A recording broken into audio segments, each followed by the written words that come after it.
Right. Good afternoon, everybody, and welcome to today's webinar. Thank you all for joining us very much.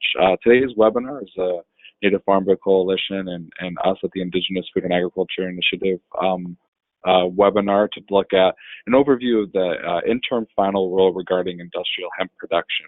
My name is Colby Duran. I'm the director of the Indigenous Food and Agriculture Initiative, and I'm joined by our resident hemp expert and policy officer and staff attorney, Blake Jackson. We're just going to do some introductory points, talk a little bit about us, and then go into the interim final rule that was released October 31st, and some potential talking points and some additional places for tribal leaders, tribal organizations, and tribal producers to offer input to USDA in that process. Let me go to the next slide. Just a little quick about us at the University of Arkansas Indigenous Food and Agriculture Initiative. We were established at the University of Arkansas School of Law in 2013 by then Dean, now Vice Chancellor Stacy Leeds, and our founding director, Janie Sims Hip. When Vice Chancellor Leeds became Vice Chancellor for the Office of Economic Development, we actually moved with her. And that really fits with the mission that IFAI was founded on, which is to enhance health and wellness in tribal communities by advancing healthy food systems, supporting diversified economic development, and helping to protect and support cultural food traditions in Indian country. You can go to the next slide. And so we really describe our work and what we do at the initiative as putting the tribal sovereignty and food sovereignty. And our role focuses on the strategic legal analysis, policy research, and educational resources that are meant to empower Indian country through food sovereignty, agriculture, and economic development. As that, we do many different types of things at the initiative, including a scaling up project. We also work with the National Association of Food Distribution Programs on Indian reservations. We offer food safety training under the produce safety rule for Native producers. But one of our other roles is also the research partner in the Native Farm Bill Coalition. That's what we're going to be talking about, some of our work underneath that as well. You can go to the next slide, Blake. The Native Farm Bill Coalition, as many folks know, was founded in October 2017 and led by the Shakopee, Metawakan, and Sioux Community Intertribal Agriculture Council, National Congress of American Indians, and then us at IFI as the research partner. Since that time and throughout the entirety of the 2018 Farm Bill, over 170 tribes were represented by the coalition, and that includes 79 individual Native nations that have passed their own resolutions and letters of support, the 15 intertribal and Native organizations that you see on the screen there as well, and then 2 allied organizations, Mazone, a Jewish Response to Hunger, and the National Sustainable Agriculture Coalition, who are both very important partners in all of this work. One of the things in this, and this is just too important to recognize as we talk about, particularly with this rule as the industrial hemp provision of the Farm Bill is one that's garnered the most interest. All of the work of the tribes and tribal leadership and tribal organizations represented in the coalition led to the 63 new tribal-specific provisions in the Farm Bill. But one of the largest things that also needs to have attention to it is the focus on being able to ensure that those parts are implemented correctly and with the intent that Congress had them, so that those changes that were made can be set in regulation, and those programs and practices and additional authorities get down to the ground to the tribes and the tribal producers who want to implement them. And nowhere is this more exemplified than in the industrial hemp rule that we'll be discussing today. So if you haven't already, if your tribe hasn't joined already, please consider doing so. You can contact us through the website and also email. We've been putting on webinars throughout the implementation process, just like this one, and distributing out information, also receiving feedback from what folks are seeing and hearing on the ground, any concerns or thoughts that they want to see. So please feel free to reach out. As this is an incredibly important part of ensuring that these Farm Bill programs are actually implemented correctly. And so with that, today we're going to have a large discussion and focus on the new interim final rule for industrial hemp production. And with that, I'd like to turn it over to our hemp expert, Blake Jackson. Blake, take it away. Thank you, Colby. It was a very useful overview and kind of giving some context to the discussion as to why we're here today and gives a kind of a good background as to how the Farm Bill implementation process and the Native Farm Bill Coalition worked very closely throughout that in making sure that we continue to get these provisions implemented in the way that they were intended when they passed. The sections that we kind of are isolating today would be section 10113 and 10114 of the 2018 Farm Bill, and the regulations that followed implementing those two sections. And those two sections legalized industrial hemp production at large, allowing tribes and states to be the primary regulators within their own jurisdictions for those wishing to produce hemp under the new rule. But first, to kind of guide the discussion, I'm going to kind of give a little bit of a background on the hemp market and kind of why there's been such a large interest in doing this, and this has really kind of caught fire in a lot of the discussions that we've been in. There's always a full room at all these hemp panels at different conferences and whatnot. So it's kind of important to have a good overview as to why we're here and what this means in terms of economic development for tribal nations. So first of all, we need to know kind of why hemp? What is it? Hemp is basically a derivative of the cannabis plant. It is not marijuana, but it is a cousin to it. It's another kind of classification of the cannabis family. But this crop is actually a low concentration of the THC, which is the psychoactive substance that you find in marijuana. So there's not that level of THC in hemp that there is in other crops, but there's a higher concentration of CBD in that. And so we see a lot of different uses for hemp in the market. It's basically broken down into three different buckets that you can put this classification in. You could put this in as fiber. You can grow it for fiber, for seed, or as a dual purpose crop.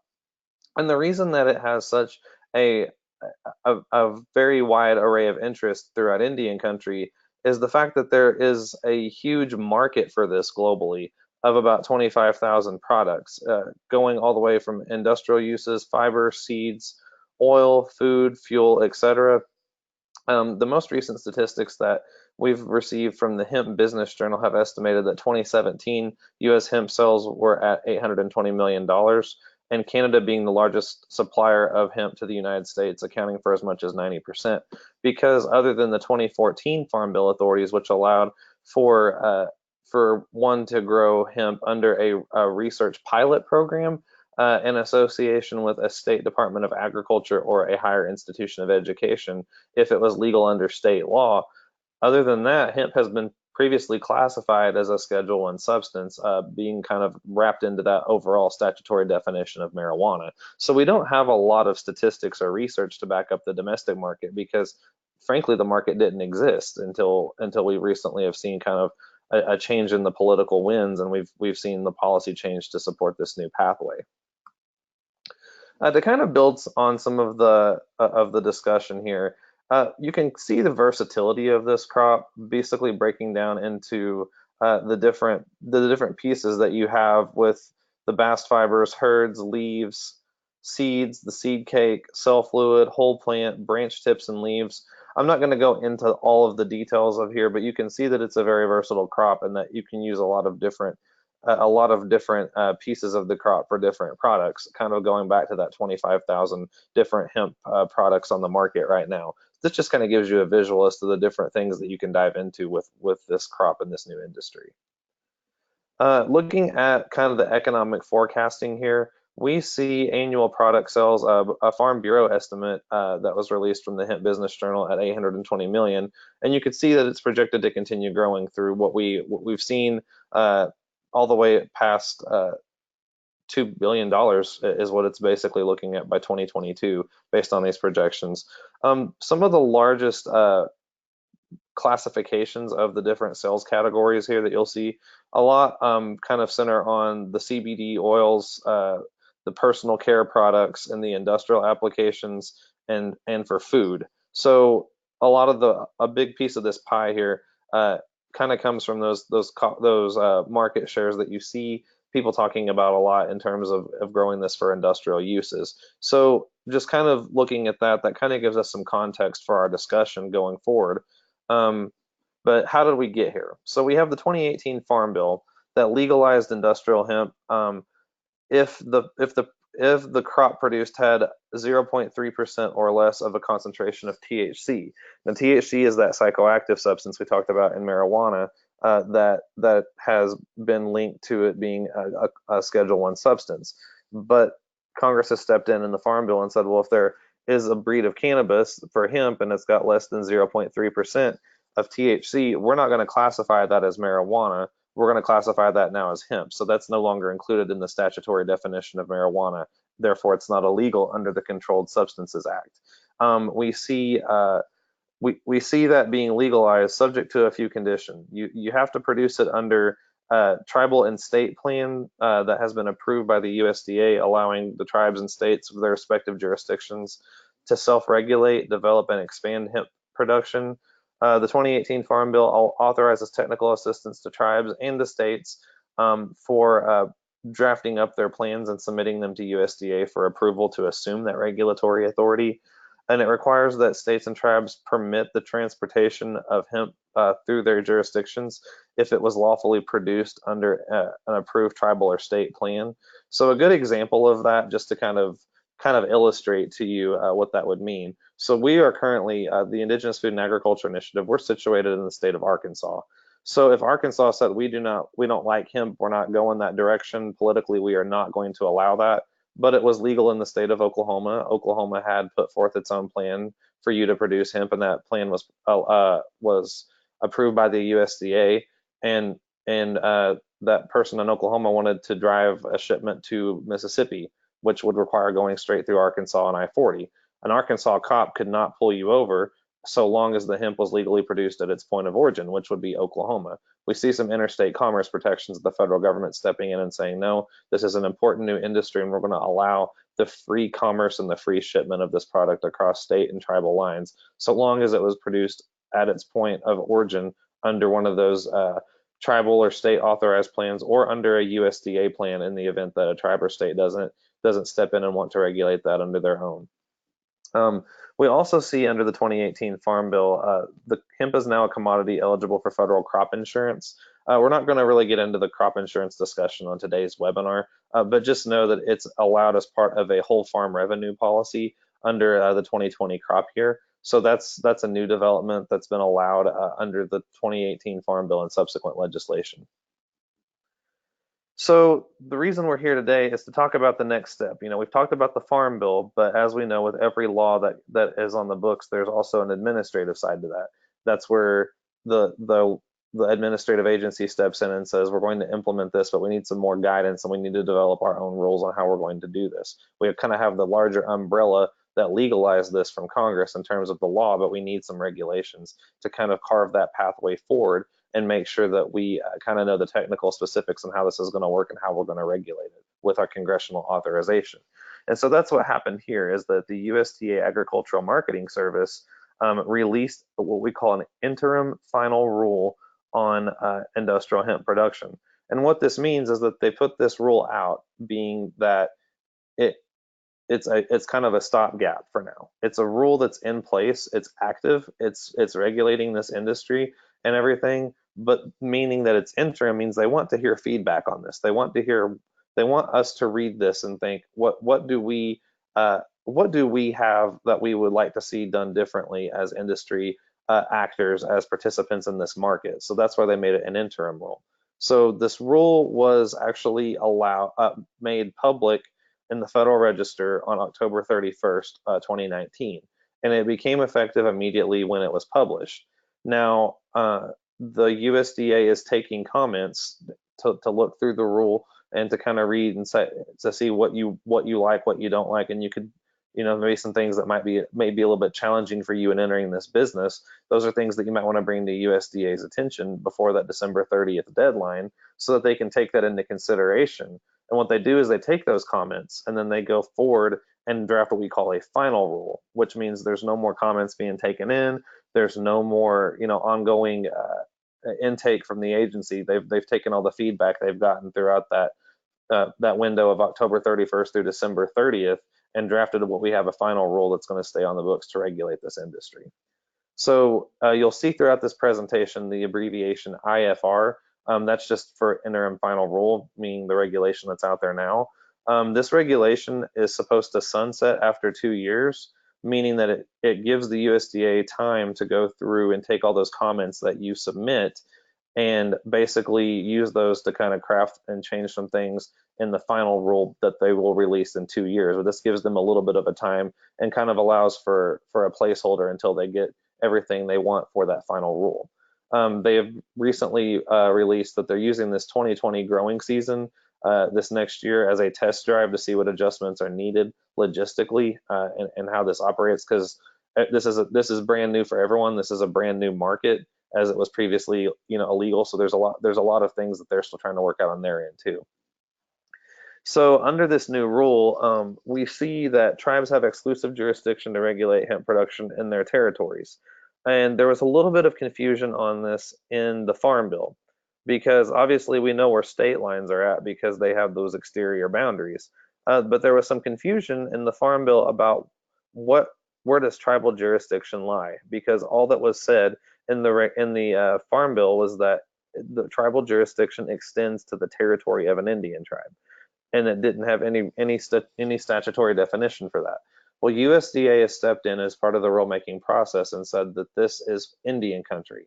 We see the Indian country definition being applied to other areas of federal Indian law, namely criminal jurisdiction, but that's also been extended to apply to civil jurisdiction as well in several instances.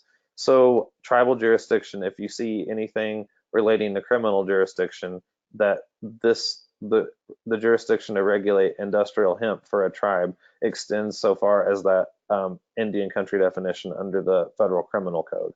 And so what does this include? It includes your restricted fee lands, it includes your trust lands, your allotments, and your dependent Indian communities as found in the statute. There is one thing to note in the preamble of the regulation though.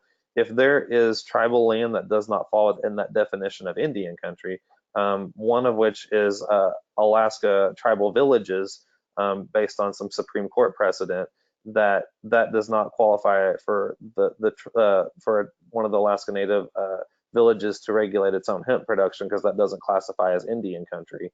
That still has to go through a state regulatory plan or a federal plan if the state doesn't opt to do it. So just know that that only goes as far as the definition of Indian country goes. Individuals with a state or federal controlled substance felony conviction are ineligible to participate in industrial hemp production for a period of 10 years following the conviction. That's another thing that kind of carried over from the Farm Bill. That's not a new requirement. That's just being carried out and implemented throughout the regulatory process. So this is also part of the statute, but it might be a little bit of review, but it's still in the regulation, so it's worth rehashing. So if a tribe steps in and says it wishes to self-regulate on reservation hemp production, it must submit a plan to USDA for approval containing these 7 items.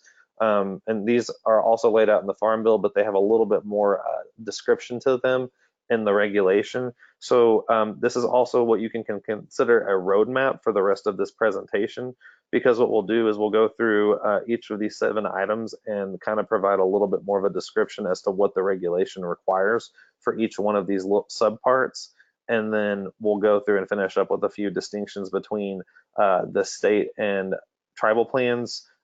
State and tribal plans have the same requirements on them, but we're going to distinguish that between when the state says it doesn't want to do that, or the tribe says it doesn't want to do that, and USDA plan is the default plan. What's in that USDA plan that might be a little bit different than the state and tribal requirements? So that's what we'll finish up with, and then we'll discuss some tribal leader possible talking points and provide the details for next week's tribal consultation.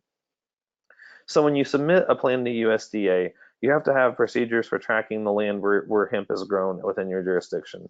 A procedure for testing the delta-9 tetrahydrocannabinol levels of hemp plants, which is that THC, that psychoactive substance, using post-decarboxylation or other similarly reliable methods. How you have to lay out your process for how you're going to dispose of non-compliant plants. So if you have a plant that tests at a higher percentage than 0.3% THC, it's not by statute considered to be hemp anymore. It falls into the territory of being called marijuana. And so how is that going to be disposed of?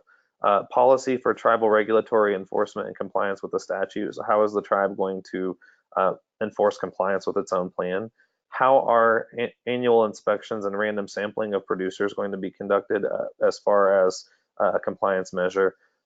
Policy for submitting statutorily required producer information maintained by the tribe to USDA within 30 days of receipt. So you'll see that in the regulation if you've read it as information sharing under sub-bullet E in the preamble. And then an attestation by the tribe that it does have the sufficient resources and personnel available to ensure compliance with the submitted plan.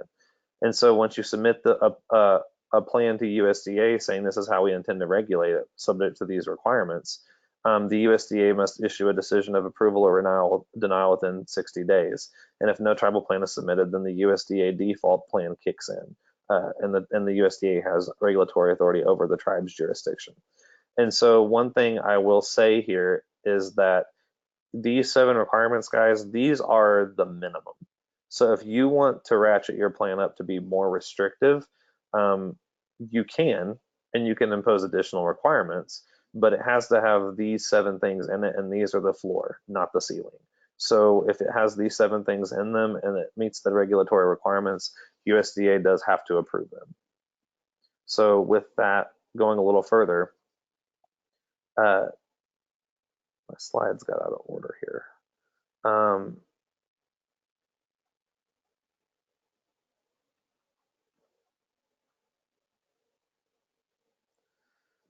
So one of the pieces in here is my slides out of order. That'll be corrected in the slides we share after this presentation. The one thing subject to requirement 1 is the procedures for tracking land where hemp is grown. What you have to share with USDA in this regard is you have to have some process for how you're going to maintain land records for hemp production. And so what this requires is for you to go through and require your applicants, so say if you're a tribe wanting to regulate hemp production under your plan, you have to require the applicant to submit a legal description of each place where hemp is grown. That includes fields, greenhouses, everything where it is grown. You have to submit a legal description and a geospatial location because they realize that sometimes legal descriptions might be difficult to obtain in rural areas, or they might not. That might be harder to pinpoint certain locations. So geospatial, latitude, longitude are also required. And with that too, you have to report your annual crop acreage for hemp to the Farm Service Agency to build those records and have that database going forward. And the thing that you have to have here is a procedure for tracking all of those pieces. And also you have to know that the Farm Bill requires this piece to be maintained by the tribe for a 3-year period. That's a statutory requirement. So going forward, the tribal and state plan requirements for the procedures for testing and for the THC. So sampling for THC content, states and tribes must ensure that a representative sample of the crop is physically collected and delivered to a laboratory registered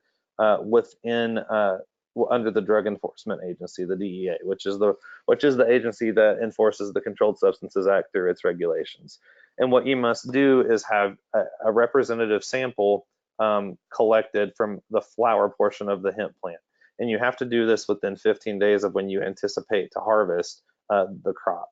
And so the sampling must be administered by a USDA approved sampling agent or a federal, tribal, state, or local law enforcement agent.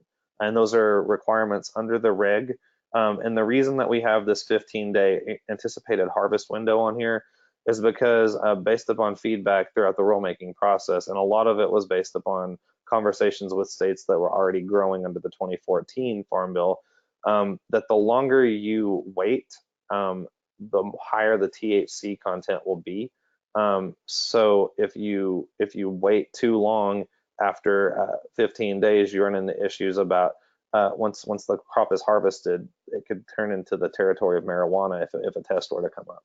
So that's why they put that 15-day harvest window on that. And again, anything in here that you think might be a difficult piece of the regulation to comply with, you can go through and make a comment on that to USDA as part of the regulatory process, and we'll provide that link as well and follow-up materials for you to be able to go ahead and do that, as well as a link to more USDA resources should you wish to dive further into this.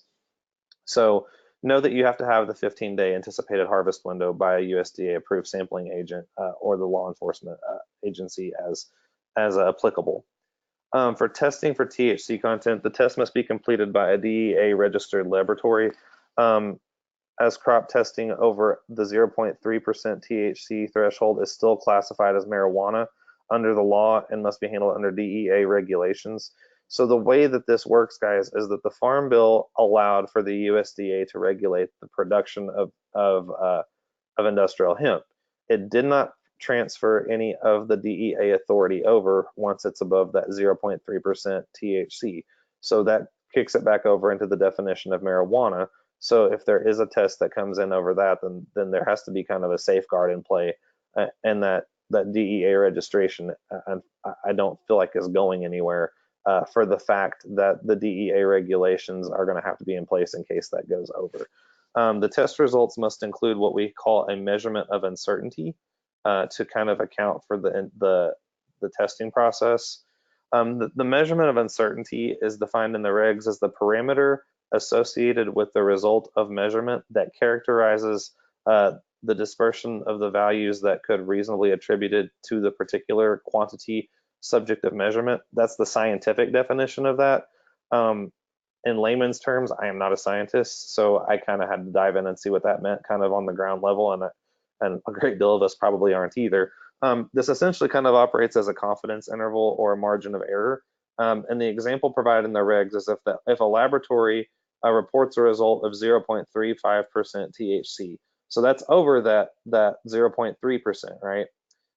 The margin of error being plus or minus 0.06, that gives the kind of margin of error range between 0.29 and 0.41. So the test results would comply with that, even though it's above that statutory definition, because that statutory limit still falls within that range of 0.29 to 0.41. So the margin of error kind of assures that whatever technology is testing, it kind of allows for a variance to kind of show that the test is administered in a way that this is a reasonably accurate measure of what THC is in there. And if, for example, if the measurement of uncertainty was say 0.4 to 0.6, then it wouldn't be a valid test, and that would require it kind of puts the laboratory on notice and kind of requires them to make sure their technology is working properly, because 0.3 has to fall within the range for the testing to even be accurate. USDA is considering the following measures as lab oversight and quality controls for testing. Having an ISO 17025 or requiring registration under the USDA laboratory approval program, and they are seeking comment on whether or not these would, what the benefit of these would be or the feasibility of these. The way that they are putting this out there is that these could be put out as a way to kind of have a quality assurance and make sure that there is kind of a degree of USDA oversight of the laboratories going forward. Whether or not that is feasible in certain areas where this is getting going is kind of subject to the regulatory process. So again, if that's something that you would like to comment on, they're specifically asking for comments on those two certifications. Now, granted, there is these would not be both required under what they're putting in the reg. It looks like it's going to be one or the other from what they're seeking comment on. So if you have a non-compliant plant, you have to ensure that there is a way to dispose of it. So the federal or the tribal and state plans must have kind of a procedure for when you send a lot for a lot sample for testing to the lab, and it comes back that the plant is not within that definition of hemp of the 0.3%. How are you going to dispose of that plant? Because then it falls within the definition of marijuana. So essentially, what happens is you have to have a DEA registered reverse distributor as someone who's licensed to handle marijuana under the Controlled Substances Act, or you can have duly authorized federal, state, or local law enforcement handle this.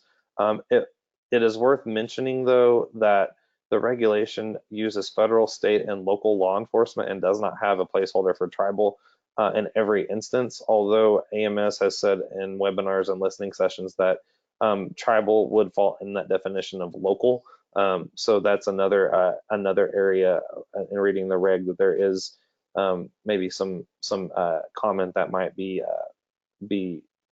sought in that area for tribal parity. You have to have annual inspection procedures. There's a great degree of flexibility here under what you would put in a plan, but you have to conduct annual inspections of, at a minimum, a random sample of the hemp producers. The interim final rule provides a great degree of flexibility, like I said, in how you do that. But there are some areas when the enforcement and compliance pieces where there's not a lot of flexibility. You have to have procedures to identify and correct negligent acts. So the examples in the regulation of what would constitute an act of negligence would be, say you failed to provide the illegal description of land where hemp is produced. So that would be an example of, you have your license as a producer, you maybe have 3 fields that you put down and you forgot to put a legal description for one of them in your application, and then you get inspected and you find out later that you forgot to do that. It's an oversight, but that could be an example of a negligent act. Not obtaining a license or other applicable tribal or state authorization, crop testing over the THC level. And it's worth noting that an act is not viewed as negligent so long as the producer takes reasonable steps to grow hemp in compliance with the interim final rule and the tribal state plan, and the plant does not have a concentration of more than 0.5% on a dry weight basis. And this is worth knowing because there cannot be more than 3 negligent violations allowed in a 5-year period, or you're no longer allowed to participate in the hemp production program, either through a tribal plan, a state plan, or a federal plan.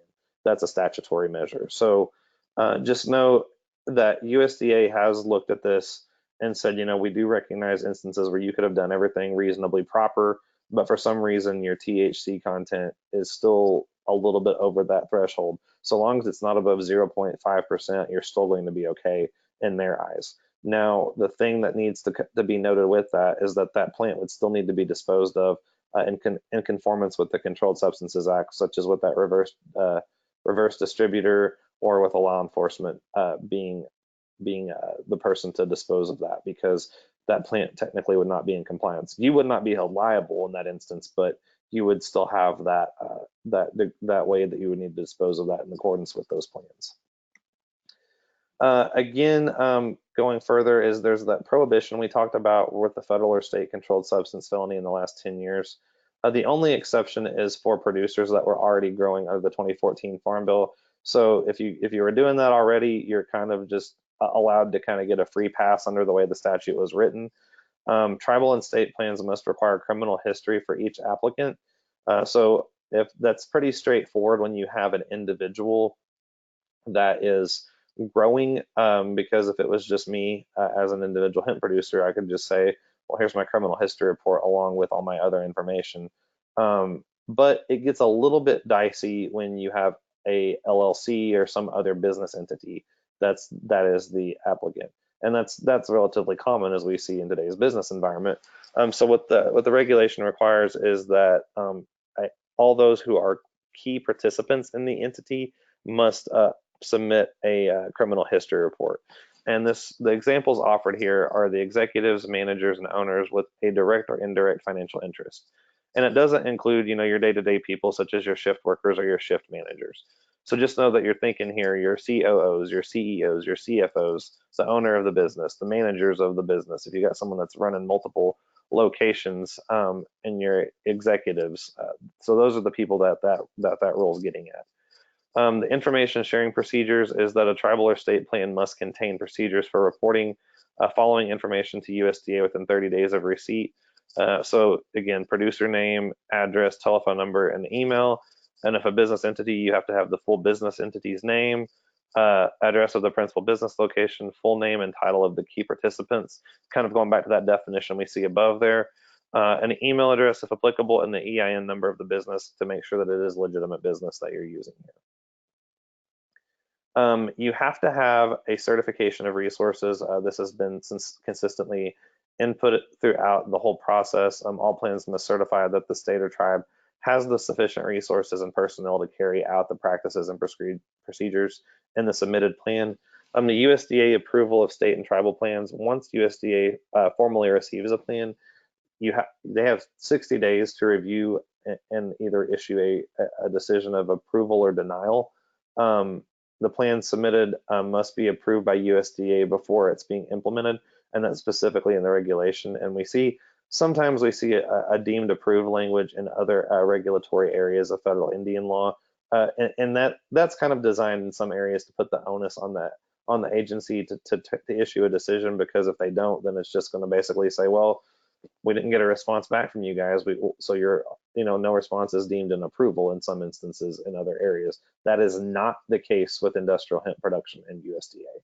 They have to get back to you within 60 days under their statutory directive, but that doesn't mean go ahead in the event that there's some sort of hiccup, that you have to have that affirmative approval to go forward. If you have a rejected plan, you'll get a letter saying that you were rejected, and it'll have the noted deficiencies that they based the decision on to reject your plan, and you can reapply with the corrected with those deficiencies corrected, and it would go through as another application, or you can appeal that decision. There's a regulatory appeals process laid out toward the end of the regulations to appeal that decision if you would like. So going forward, the USDA has put forward its own its plan to also take over regulatory jurisdiction in the instance that a state or tribe doesn't want to go through and assert that authority. It's that default plan, like I had stated. It largely follows the same requirements as the state and tribal plans, because a lot of these directives are statutory. We just see a little bit more flesh on that being provided in the regulatory process. Now, I will say that there is more detail in the place of how to obtain a license, what kind of oversight is going to be maintained of that license, and instances where you can get that revoked or suspended. And the reason that you see that is because the regulation basically says, tribes and states, you can implement this how you want subject to these requirements, but the regulation says if it's USDA, they said this is how we're doing it. They just put it out there as part of the regulation. They began accepting applications for licenses on December 1st, thereabout, 30 days after the effective date of the interim final rule. So either way, we're past that now, because the 31st was the effective date of the 31st of October.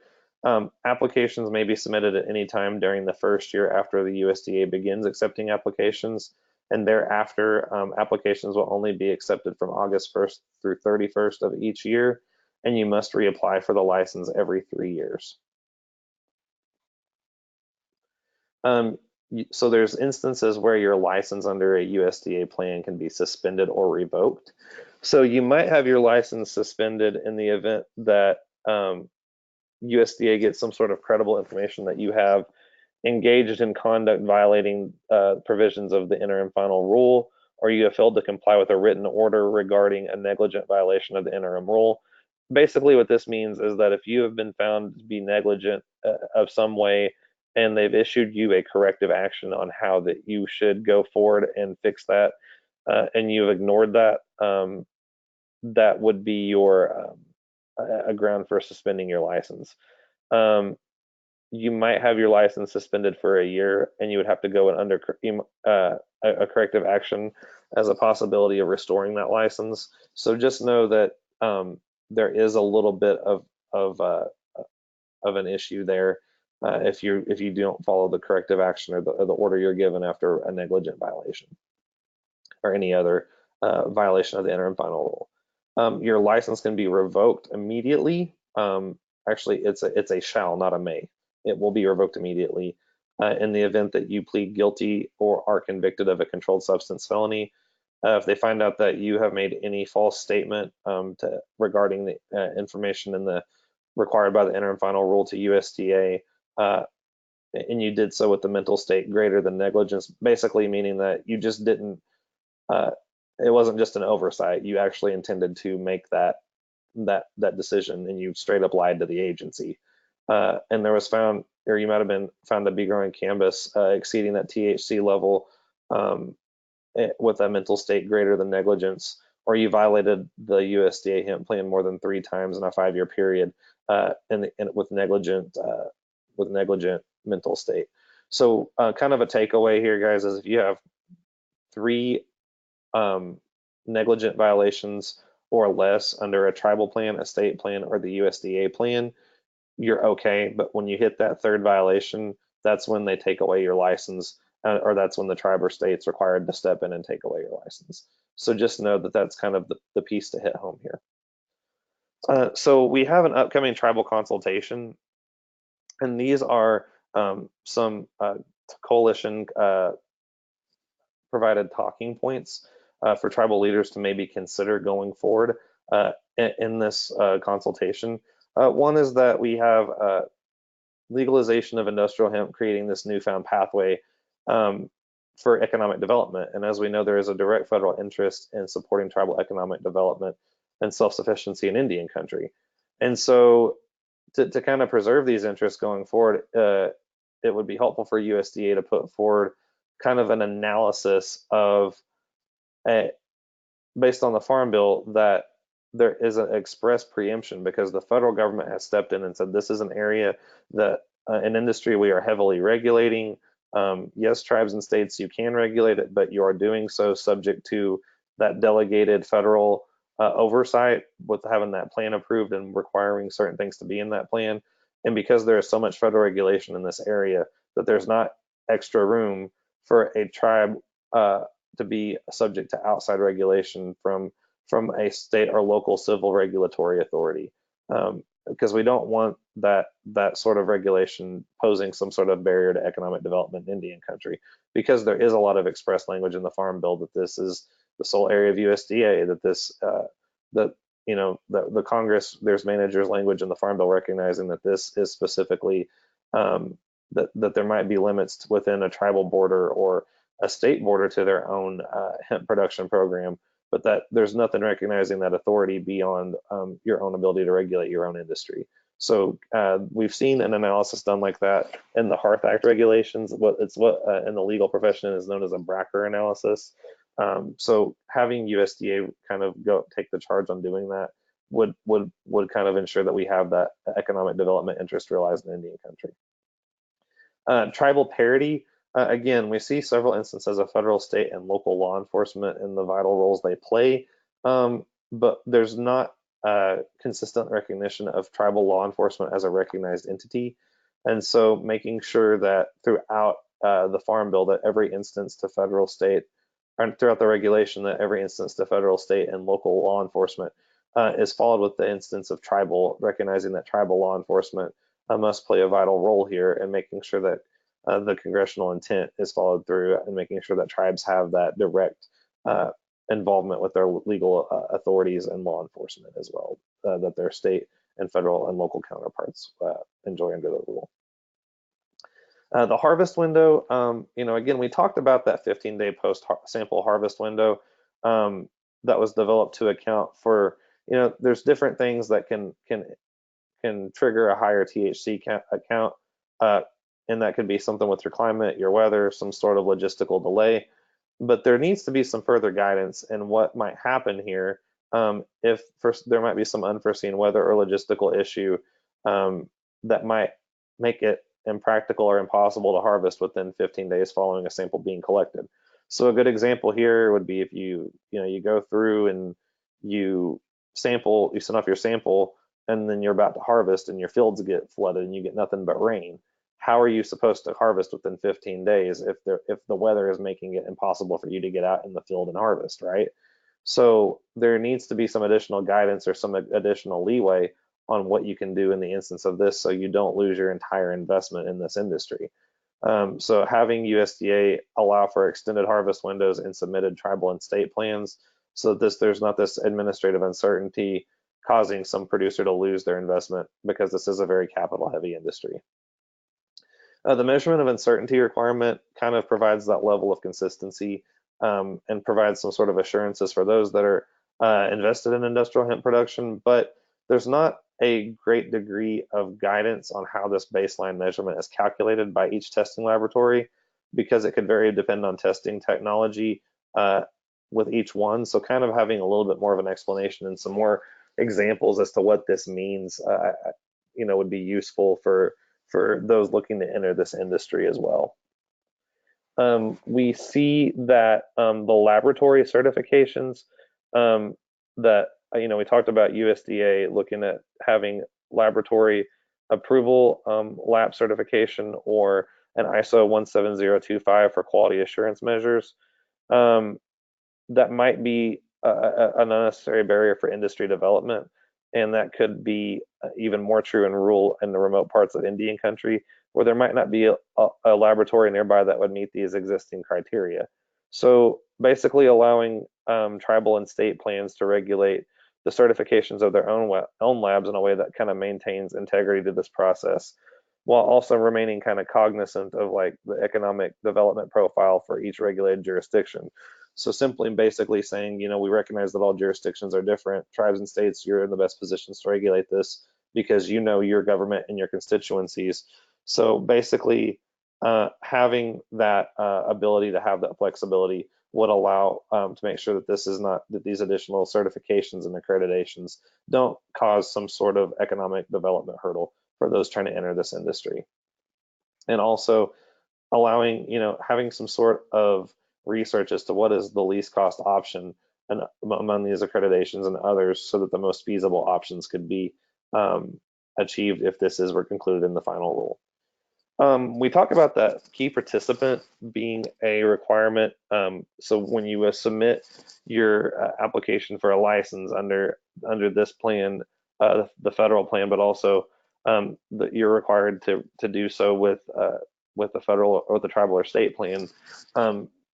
It talks about those with a direct or an indirect financial interest in the business, and the examples provided typically follow the conventional business models. A joint partnership, a corporation, an LLC, or what have you. So these are very much conventional businesses, but it does not contemplate the wide array of business entities existing throughout Indian country. And so what happens here is that there might be instances where, say, a tribal operation for hemp growth is organized under a tribal government. So it would be unclear who would be a key participant in that regard, because you would need a consistent point of contact. But if there was an administration change, or that person left the post that was in charge of the program, there might be some sort of administrative uncertainty as to who the key participant would be in that. So basically allowing for some sort of flexibility for under a submitted tribal plan for tribes to make the determination of who would be a key participant in that business, because so that those such as landowners on fractionated land bases or tribal leaders are somehow not implicated by this because of their degree of kind of being further removed from the day-to-day operations and the business entities. So there can be kind of some sort of degree of flexibility in tribes determining their own path, because as an exercise of sovereignty, tribes are in the best decision to recognize their business entities. And so allowing for that flexibility in the final rule would be a degree of flexibility going forward, and provide tribes that degree of surety in regulating this new area. There is a degree of USDA plan approval and oversight. So when when a plan might be revoked by USDA under the regulation, an individual producer is allowed to continue operating under the revoked plan for the remainder of the calendar year when that revocation became effective.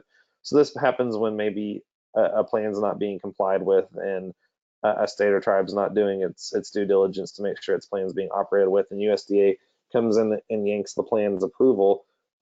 There's a stopgap in there until to where basically the producer is allowed to continue operating under the requirements of that tribal or state plan that's been revoked until the end of the calendar year, and then the producer is eligible to apply for a license 90 days afterwards for under the USDA plan. So basically what happens is it reverts back to USDA's jurisdiction, and the individual producer is allowed to apply for their own hemp license under the federal plan.